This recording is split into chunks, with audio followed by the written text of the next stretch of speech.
Hi, everyone, and welcome to Decoding Destiny Soundbites from the C-Suite. Join me every week as I capture strategies from incredibly successful women and share these soundbites to help you decode challenges and map your own destiny. Follow us on YouTube, Facebook, and on whatever app you use to listen to podcasts. Today, I have with me Kristen Carbone, a museum curator turned inventor, women's health advocate, writer, and public speaker. We will be discussing how she was able to successfully make a complete 180 in her career and find fulfillment and purpose while doing so. But before we do that, a little more on Kristen. As I mentioned, after a decade-long career working in curatorial departments in museums across New York and New England, she founded Brilliantly, a platform dedicated to meeting the long-term quality of life issues faced by women who've had an experience with breast cancer.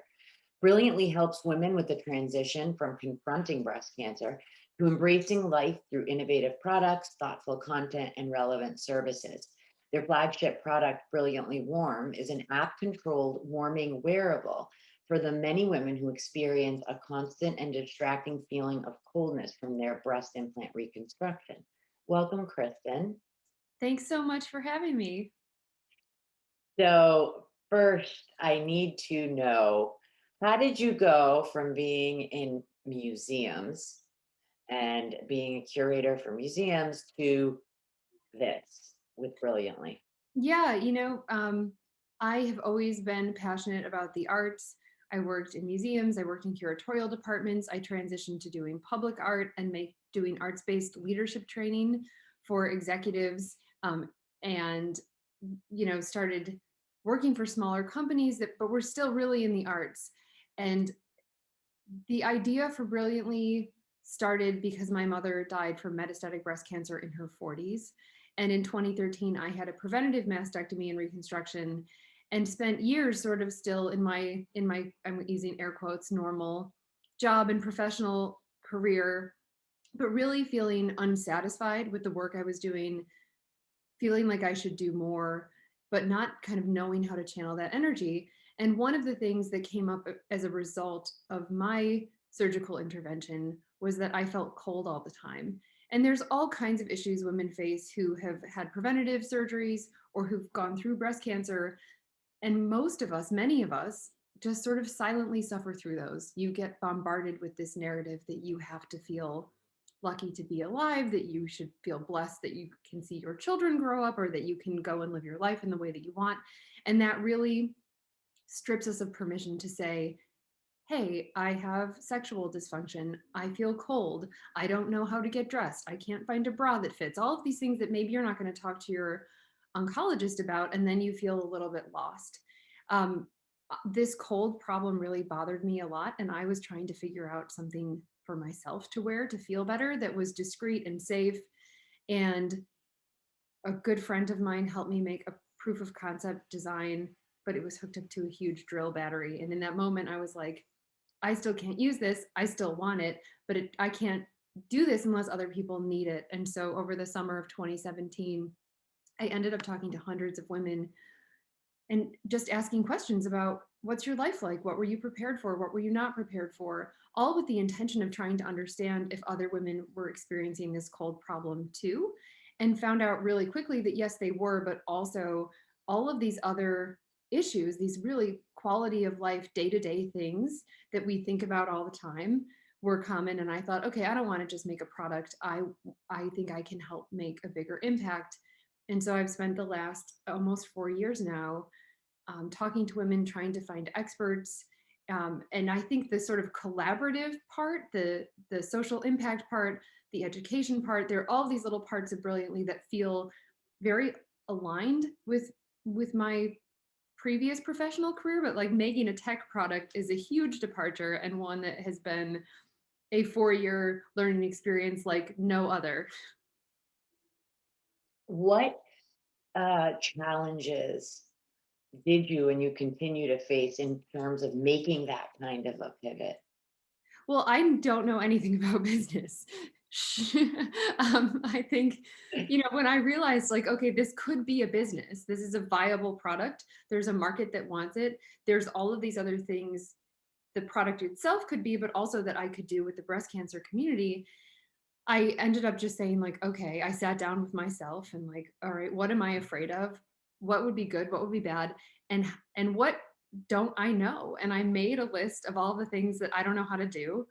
And then I made a list of the people who I know who might be able to help me with those. And it was a long list, if I'm being perfectly honest. And I invited a group of people over for a brainstorming session in September of 2017 and said, hey, I don't know what I'm doing. This is what I want to do. Can you guys tell me if you think this has legs? And I think it's every obstacle, right? Like not knowing. I'm not a tech person. I'm not a business person. I've helped raise money for exhibitions at museums, but that certainly was not my primary role. And the the ask is incredibly different when it's a nonprofit versus a for-profit entity.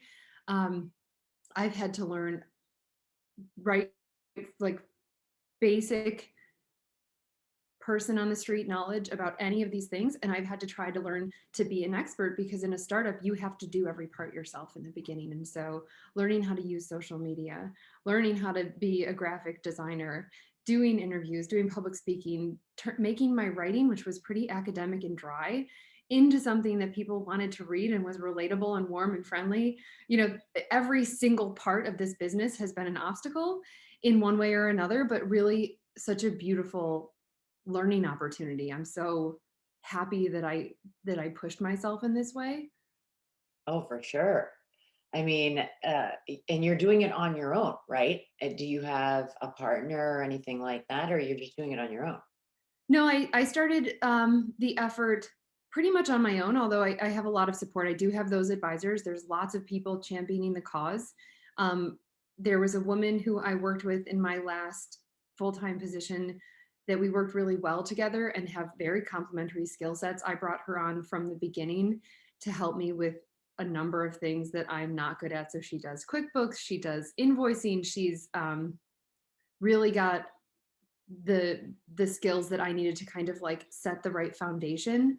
And but in terms of like day-to-day co-founder, I don't have one, although I am always actively looking if anybody's listening and they're like, I'm a tech person, I'd love to work in women's health, please reach out to me. um, it is it is a very lonely endeavor though. Even when you have a whole bunch of advisors, there isn't, when something really good happens or really bad happens, I'll pick up my phone and be like, I'm not sure who I call right now. You know, there's so many people who love and care about me. I'm very lucky, but I just feel like it's not the same when you're doing it on your own. That's true. So, what keeps you motivated when you have the lows, and what do you do to kind of maintain some of the highs? Like, how do you manage that? You know, in the very beginning, I was sending weekly email updates. I made myself like an accountability group, and some of those people were founders, some were advisors. And I would say, this is what I'm doing this week.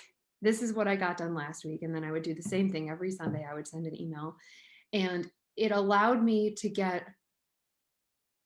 feel like there was some other entity that was looking over what I was doing, but also people would just send a quick note back that was like, that's awesome. Or I've met that person too. Or, oh, I listened to that podcast, you know, like just getting any amount of positive energy back. I joke now that I'm a vampire for energy, where it's just like, oh, you're going to give me a little enthusiasm or excitement or whatever, like I'll take it from you. So I think you have to create those systems for yourself though, and not everybody wants the same kind of feedback. I also have a group of people, including my finance advisor, who I said, hey, you know, you're really good at this, I'm not. Can you help me make a financial model? Can you help me make projections for the business? And then he said, you know, I will help you. I want to help you. I think what you're doing is good. And my goal is to teach you how to do this so I don't have to do it for you. And I'm happy to come to meetings with you in the beginning, but I want you to know this inside and out. And I'm not here to be nice to you. And if I make you cry, like, can you handle that? And I was like, oh, okay, sure. So there's also this group of people who's really hard on me that I go to on purpose to say, this is okay. and it can be so much better, and please tell me how. And so I've tried to create groups that kind of give me good critical feedback, but also it's important for me personally to also have cheerleaders. I have some friends who send me like a hilarious card in the month or in the mail every month that's just like a "you're the best, you're awesome," like Wonder Woman. I need both kinds of enthusiasm and feedback to think, okay, I'm doing this for myself and for this community of women who I feel mission driven to serve, but I need those people who are sort of like the Jiminy Crickets on my shoulder. Of course. So let's talk more about Brilliantly. What can we find on the website? How do we interact? Like, what do you find people are responding to most on Brilliantly? That's a great question.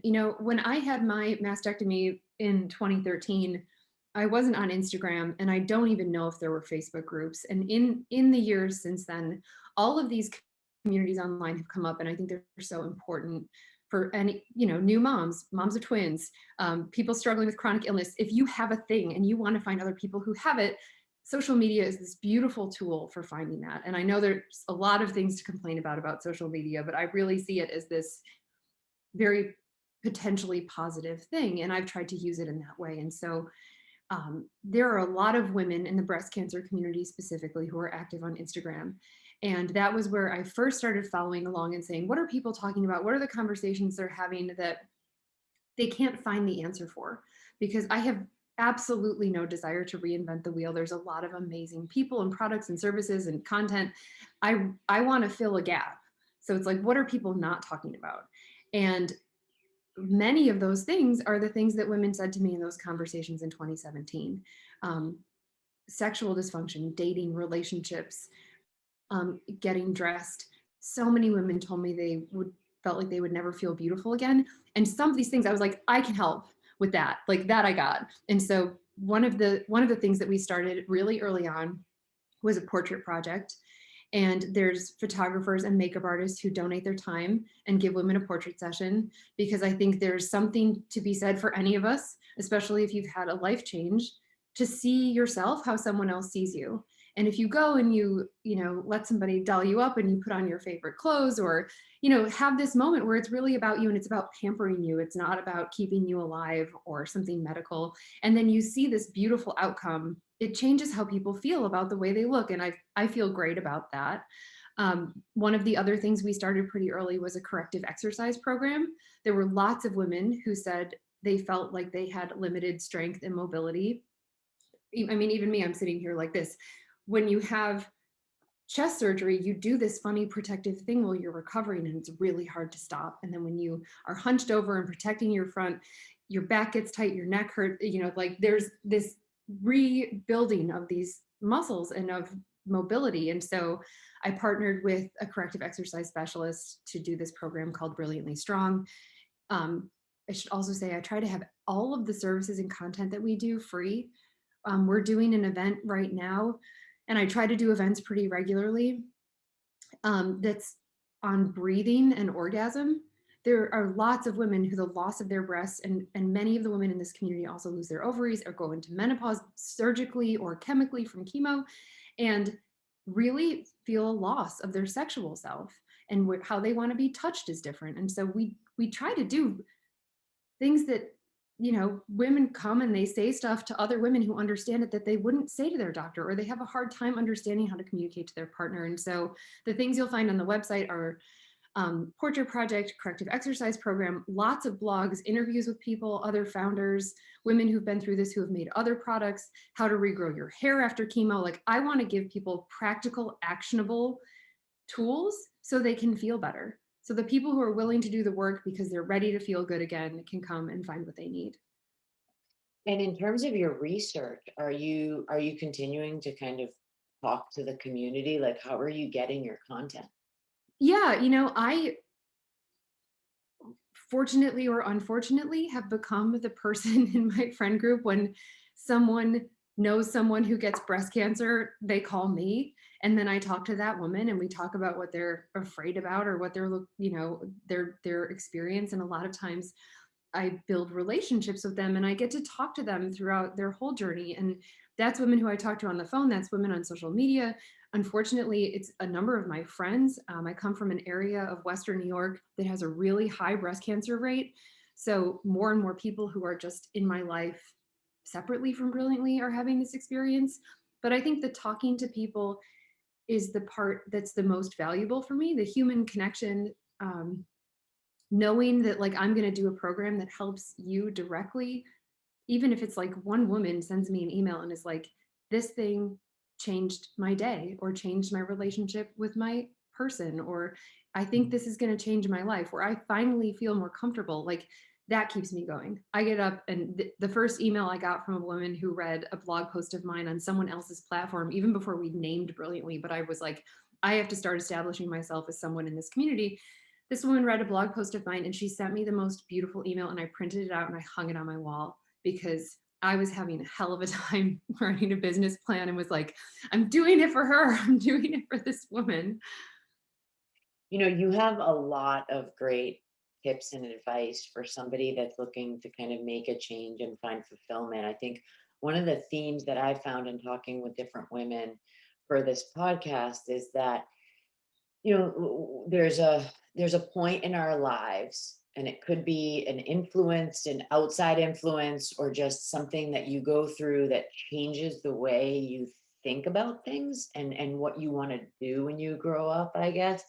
And it's sometimes very difficult for women to kind of make that leap because, yes, I want to, but how? And you've given some great advice on creating those sounding boards, um, talking to different people, establishing yourself, doing the research. It's a lot of work. It's It's more not. work than I've ever done on anything else ever before. Um, and my tolerance for risk is naturally very high. I'm all in on this, and that's a choice, and it's a choice that means I miss baby showers and I miss weddings and I have to leave things early or I can't go to my kids whatever, and there's a lot of sacrifice and difficult decision making that comes into really trying to start a business, and I think specifically a social impact business, because you are in your heart driven to do it. It's not about your wallet. And this business for me, you know, I remember giving a lecture at the first museum where I worked on a recent acquisition. Well, my mom was, it was like I had flown home to do it. I was so excited to do it.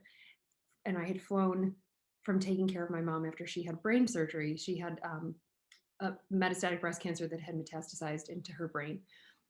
I didn't tell anybody at work she was sick. And I was like afraid to say it out loud. And I missed being with her so I could give this lecture. And I remember being up there and I had done so much work and prepared for it and was like, had my little outfit picked out and was like, blah, blah, blah, this photograph. And I was up there thinking like, what am I doing here? These people are, they're learning something. I like this, but this isn't what I want to do. And I don't know what I want to do. And I've had that feeling ever since then. I think to your point, there's a lot of women who have experiences that change how they think about their place in the world. And, my thinking changed when I was a caregiver. It wasn't about, I didn't have breast cancer, and my preventative mastectomy is most certainly a huge part of who I am and how I think about the world. But really, it was like in this formative moment of becoming an adult, being a caregiver for my mother changed how I felt about everything. And I think probably that's also why I have such a high risk tolerance, because for me, what matters is not security or financial safety or having things or a home. It's like, it's just about how I live my life. Mhm. That's really powerful. And, you know, there's silver linings that come out of like dark clouds. And this is something that you're doing that's so beautiful to so many people. So let's talk about Brilliantly Worn. You said it's app control. It What is. does it like look like? What is the like? Is it? You know what's amazing? Every time I have a video call with someone who hasn't seen it, it's like the day that I've mailed them to someone Oh, else. I imagine. Totally the way it works, but we're finally going to have the production quality ones at the end of this week. So what it looks like, and I should send you an image anyway, just so you can see it, or something you could put up if it makes sense Yes. on Google. It's fabric and it fits against your breast mount. And then there's a little hard plastic part that's about 8 millimeters thin that has a battery Bluetooth electrical board. And so women wear it, the fabric part is what warms and that goes against your breast mount. And then some women wear we call it the smart module. And if someone wants to rename that, I'm totally open. I don't love it. Either against their sternum, sort of under their arm, or if they're wearing a sports bra, like up above their breast. And so it gets held in place by whatever undergarment you want to wear. Finding a bra that fits is really complicated. It's especially complicated for women who've had breast reconstruction or have one breast. There's all kinds of fit issues that happen in the breast cancer community. And I think all women can relate to the difficulty of finding a bra that's great anyway. So we didn't want to complicate fit issue. And the shape of it allows it to be worn in all of these different ways. And it's controlled by an app because I felt really strongly that if I'm in a board meeting, I want to be able to pick up my phone and do this and feel good and not have to excuse myself to go to the bathroom or stick my hand in my shirt to turn it on. And so the idea is that if women who need this, put it on while they're getting dressed. And then if it's on the subway, if it's in the grocery store, if it's in their office, that no one has to know. So much of people's experience going through any kind of illness is really public. And I want all the things that we do to be discreet, private, work that you're doing, thing that you are wearing that no one else has to know about. That's so wonderful. And that's so nice that you can kind of control it because there may be times you need it more versus another. You don't have to keep going back, putting it on, taking it off, or anything like that. You Right. can just wear it all day. Yeah. And on, we have 3 specific heat cycles for this MVP version of the product. And we're going to learn a lot once, we've done a ton of user testing. We mailed it out to women in the winter of 2019 and early 2020. But I think once people are out in the world using it, we're going to learn, oh, everybody wants it warmer, or everybody uses this one cycle, or they want to be able to like toggle in between these two. And so I'm super excited to put something out there that I'm really proud of, that we've worked really hard on, that so much research and thought and engineering has gone into, and then make it better. Where do you see brilliantly going? Like if you were to kind of predict the future, where do you want it to go?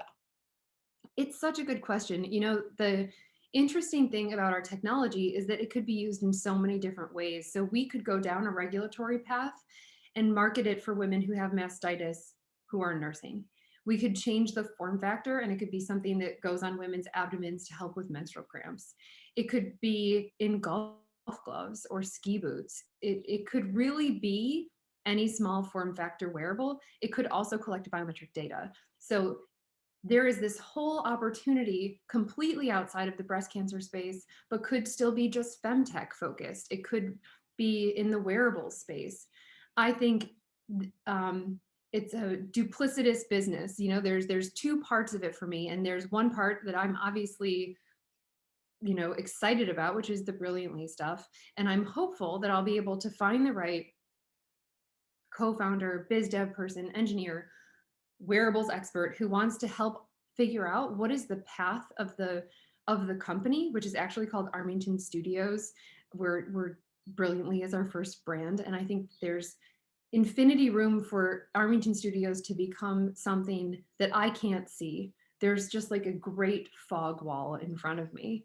But for brilliantly, we're working on a book project. I think there's just so much room to improve. We're working so hard to keep women alive, which is awesome.